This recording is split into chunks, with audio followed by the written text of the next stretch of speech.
Michael Myers vanished and fans lost their minds. In 1982, Halloween 3 dropped the mask and replaced it with robots, witchcraft, and children dying on live TV. The backlash was brutal, but years later it became a cult obsession. Today, we're counting 20 shocking facts about Halloween 3, 1982, and why its failure turned into horror history's strangest comeback. Number 20. The film's villain uses a Halloween TV commercial to murder children watching at home. Imagine a horror movie where the killer doesn't need a knife, just a television. In Halloween 3, Connell Cochran's company, Silver Shamrock, hides microchips in children's masks that activate when a commercial airs. The broadcast triggers the chip, melting the mask into insects and snakes.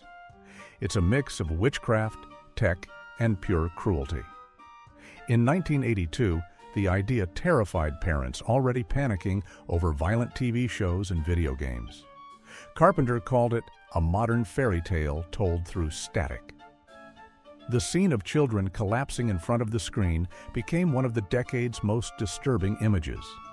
That mask's design hides an even stranger ingredient, something dug up from ancient ground. Number 19. The Silver Shamrock masks contained real microchips mixed with stolen fragments of Stonehenge. The plot takes witchcraft global by stealing an actual chunk of Stonehenge.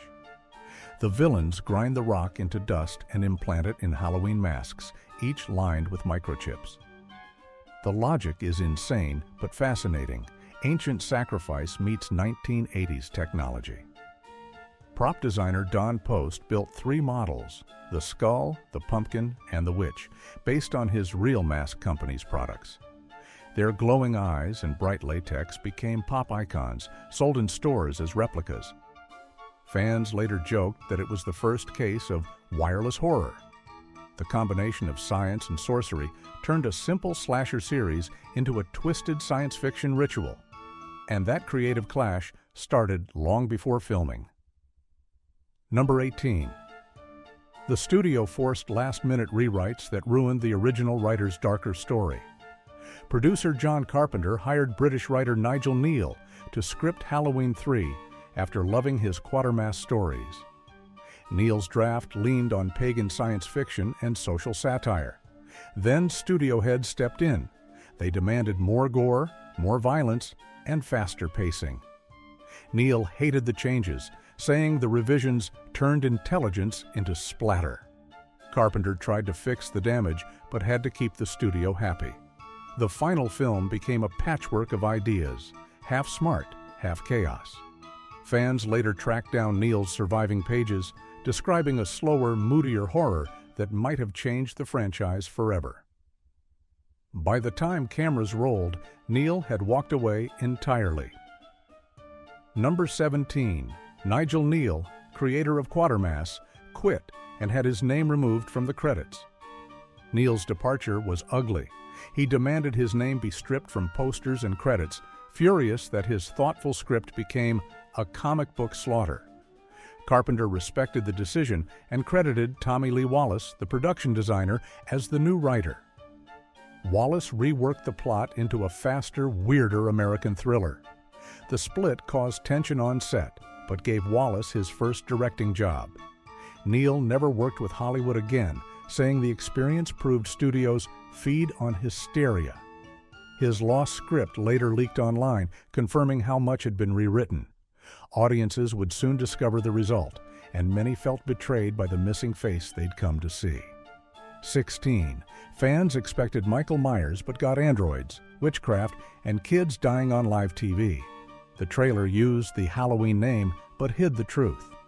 When the movie opened on October 22, 1982, fans packed theaters expecting Michael Myers. He never appears. Instead, they got robots, computers, and a TV broadcast killing children. Viewers shouted, "Where's Michael?" as they walked out. Carpenter had warned that this film would start a new anthology format, but the marketing confused everyone. Angry letters flooded Universal, and ticket sales dropped 60% by week 2. Ironically, decades later, horror fans reevaluated it as one of the most daring sequels ever made. And at the heart of that chaos was one sound no one could forget: the jingle. Number 15. The movie's cheerful Happy Happy Halloween jingle loops 32 times in the film. The jingle sounds harmless at first, a bright voice singing Happy Happy Halloween over a bouncing tune. But it plays 32 times across the movie. The sound was based on London Bridge is Falling Down, chosen to feel hypnotic and childish. Composer Alan Howarth layered it with rising tones that match the countdown before each mask kills. Audiences in 1982 found it impossible to forget, and that repetition made it feel like brainwashing. The jingle turned into an unofficial horror anthem, used later at real Halloween events and remixes. Its repetition became so haunting that even the actors complained. That sound connected directly to where the story unfolded. Number 14. The town of Santa Mira was a real California location disguised as a factory-owned nightmare. The fictional town of Santa Mira came to life in Loleta, a small coastal spot in Northern California. Locals watched as crews transformed their quiet streets into the home of Silver Shamrock, complete with fake signs and security guards. The town design pulled inspiration from factory cities of the 1950s, where corporations controlled every block. During shooting, residents were asked to stay indoors while the crew filmed curfew scenes with loud sirens echoing through the night. The eerie realism helped make the setting feel trapped under corporate control. That setting also made one casting choice stand out: the unlikely hero who led the story's chaos. Number 13. Tom Atkins was cast as the hero even though he was 46 and his co-star was 23. Tom Atkins wasn't a typical horror lead. At 46, balding with a police detective face, he looked more like someone's uncle than a romantic lead. Yet Carpenter trusted him. His chemistry with actress Stacey Nelkin, only 23, gave the movie a strange energy. Part detective story, part fever dream. Fans later called him the unlikeliest hero in horror. Behind the scenes, Atkins said the tone was wild, weird, and fun. The decision reflected Carpenter's love for flawed, working-class characters. Their age gap became a cult talking point for years. That odd pairing matched the movie's core idea: a world where science and magic could kill in the same breath. Number 12. The story combined Celtic sacrifice with 1980s tech fear years before The Ring did it. Before Japan's The Ring made cursed technology famous, Halloween 3 fused ancient rituals with modern machines. The villain's plan followed Samhain lore, the Celtic belief in blood sacrifice to renew life. By tying it to a microchip signal broadcast through TV, the movie created a blend of superstition and circuitry no one had seen before. Carpenter once called it folklore meeting the computer age. Scholars later noted it predicted future horror themes like media corruption and mass hypnosis. The mix of paganism and science made it stand apart from all slashers of the era. That creative shift started with one sound: the music that defined its identity. Number 11. John Carpenter's synth score replaced the classic piano theme with harsh electronic distortion. When fans entered the theater, they expected the soft piano tones of Halloween's original theme. Instead, Carpenter and Alan Howarth unleashed a wall of synthetic sound. Harsh arpeggios, distorted bass, and repeating tones replaced melody with tension. The score used modular synthesizers recorded in Carpenter's small studio in Glendale. It reflected his new direction: industrial, digital, mechanical. Critics called it cold and alien, but fans later embraced it as ahead of its time. The soundtrack influenced horror scores for decades, from Stranger Things to It Follows. That new sound shook audiences, yet the real shock came weeks later. Number 10.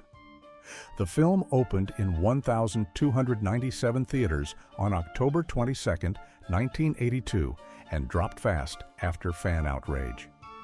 Halloween 3 launched nationwide on October 22, 1982, across 1,297 screens. Expectations were sky high after Halloween 2 earned $25 million the year before. Opening weekend brought confusion, not applause. Viewers expecting Michael Myers instead saw androids and mask murders. Within 2 weeks, ticket sales dropped nearly 60%. Universal scaled back showings by November, leaving half-empty theaters by Halloween night. Newspapers mocked it as the trick with no treat. Carpenter and Wallace later admitted marketing failed completely. The movie's quick collapse became a case study in audience betrayal. Even so, the money it made was enough to keep the series breathing, leading to a painful financial truth. Number 9. The movie cost $4.6 million to make and earned only $14.4 million worldwide. The numbers looked fine on paper, but not for a Halloween sequel. Production cost $4.6 million. Global earnings totaled around $14.4 million, barely triple the budget. Compared to Halloween 2's $25 million haul, this looked like disaster.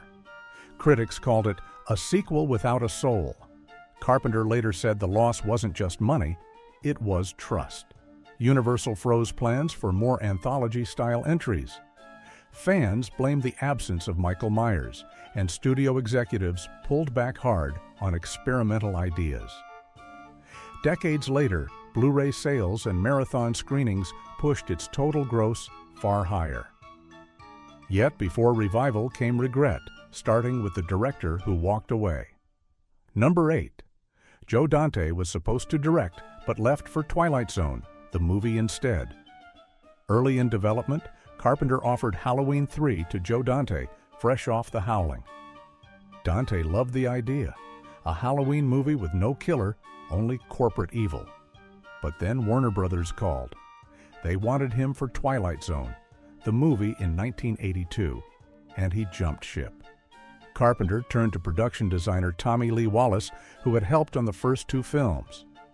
Wallace's debut behind the camera gave the film its sharp industrial look, but lacked Dante's trademark humor. That one change shaped the movie's darker tone forever.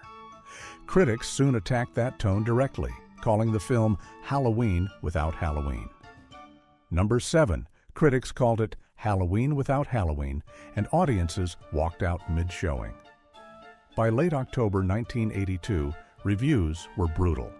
The Los Angeles Times headline said, "Halloween with no Myers is like Friday with no 13th." Audience reactions were worse. At New York's Astor Plaza, viewers booed during the credits. Reports described walkouts halfway through the runtime. John Carpenter defended the movie, saying horror fans would catch up one day. He was right, but not yet. Critics compared the film to a TV commercial stretched too long, missing the human touch. Years later, horror historians called it ahead of its time. That view only strengthened when lost footage from early prints started showing up decades later. Number 6. Years later, collectors realized early prints deleted key scenes and alternate endings.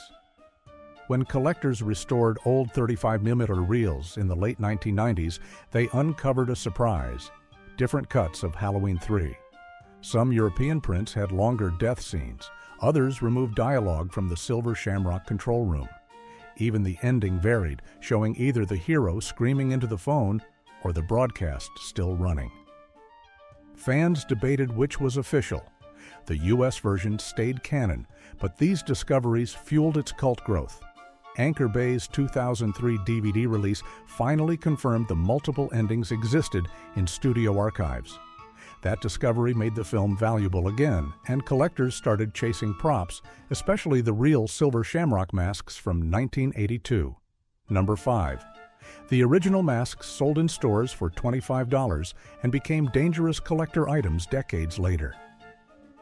In 1982, you could buy the skull, pumpkin, or witch mask at stores for $25 each. They came straight from Don Post Studios, the same company that built the film props. Fans bought them for Halloween, unaware they'd become toxic to collectors decades later. The latex decomposed, releasing sulfur powder that burned skin if handled bare. A few melted under heat lamp displays and terrified owners. Restored versions now sell for $1,000 or more. Collectors call them haunted merchandise, both for the danger and their link to the film's curse theme. That cursed object led fans to study the logo printed on every mask, a small circle with a secret design inside. Number 4. The Silver Shamrock logo hides a real chip design used in the 1980s toy prototypes. That round emblem wasn't just decoration. Art director David Lochary used a real printed circuit pattern from an early 1980s toy electronics catalog. He scaled it down and pasted it into the Silver Shamrock tag.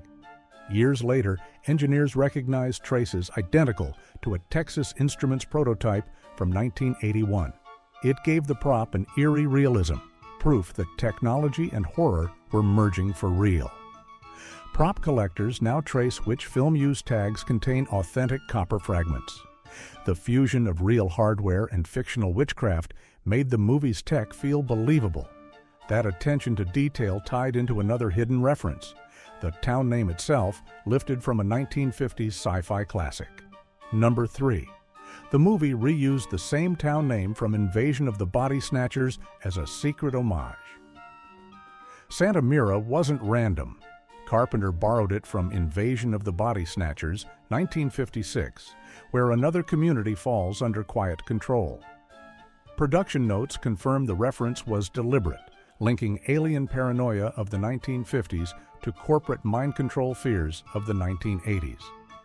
Both films show people replaced by artificial copies, a mirror image of the android workers in Halloween 3. Locals in Loleta, California, noticed posters joking, "Population obedient." That Easter egg signaled the movie's shift from slasher to science fiction. The homage also inspired author Dennis Etchison, who expanded it further when he wrote the film's official novelization, revealing a much darker final chapter still missing from the screen. Number 2. A novelization by Dennis Etchison revealed a darker ending the film never showed. Etchison's 1982 paperback version kept the broadcast running after the screen cut to black. His pages describe children screaming as their masks fuse to bone, while TV sets spark in living rooms across America. The hero collapses, hearing the jingle one last time. This version shocked readers. The film stopped short to satisfy the MPAA. Etchison based his ending on Carpenter's first treatment found in studio notes. Copies of the book now sell for hundreds online because it preserved what the movie erased, a full-scale televised massacre. That alternate conclusion redefined the story's meaning, setting the stage for its strange rebirth years later when fans brought it back. Number 1. Halloween 3 failed in 1982, but now ranks among the most re-watched cult horrors ever made. The numbers at release looked bleak: poor box office, bad press, angry fans. Yet over time, midnight screenings and DVD reissues turned it into legend. Horror marathons in Los Angeles and London sell out every October. Merchandise lines, vinyl soundtracks, and 4K restorations keep growing. Younger audiences see it as the franchise's boldest move, a story about media, control, and blind trust. Even Carpenter admitted in 2018 that time was kinder than critics. What once felt like failure became proof that horror can evolve. Every frame hides a risk that paid off decades later, and that legacy still sparks debates about which other sequels deserve the same redemption. The story doesn't end here. Every frame of Halloween 3, Season of the Witch, hides another secret behind the mask. What are your thoughts on how this strange chapter changed the Halloween franchise forever? Are there any facts that genuinely shocked you or made you see the film differently? Let us know your thoughts below and subscribe for more great content like this. Stay tuned for our next classic movie, Rewind.